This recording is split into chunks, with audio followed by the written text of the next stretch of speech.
here.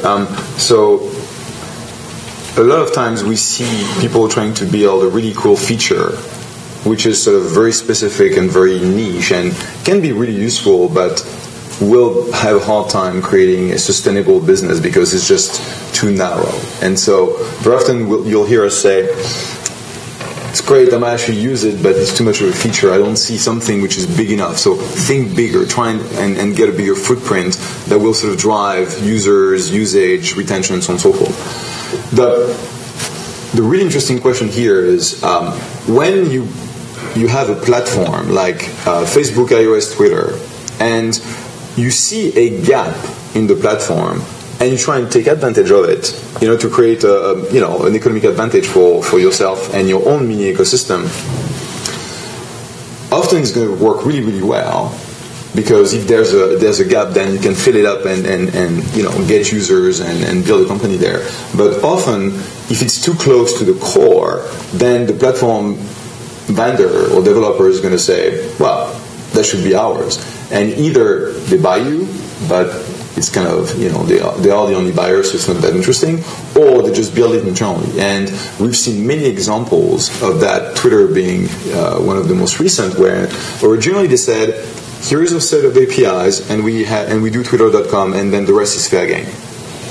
Fair game means, well, there's no real client, there's nothing to actually, read and create tweets on phones, so everyone creates a bunch of valid clients and everything.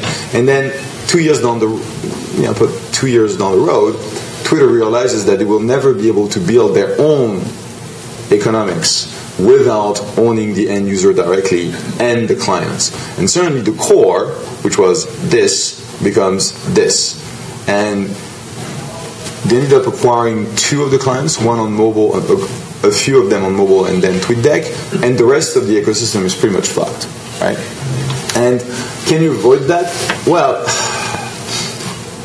you could stay as far away from the core, but it looked like a genuine business. And so what you do in that case is you execute the famous, when you have a head-on gorilla moving in your space, you have a few options.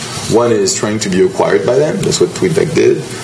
Trying to run away as quickly as possible from them. That's the famous, pivot.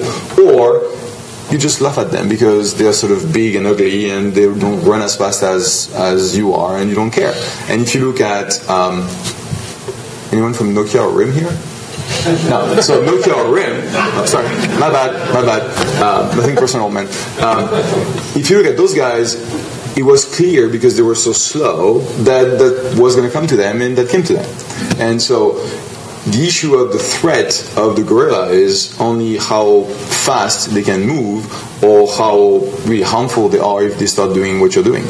Obviously, the gorillas typically has distribution, which is what companies have the hardest time to have.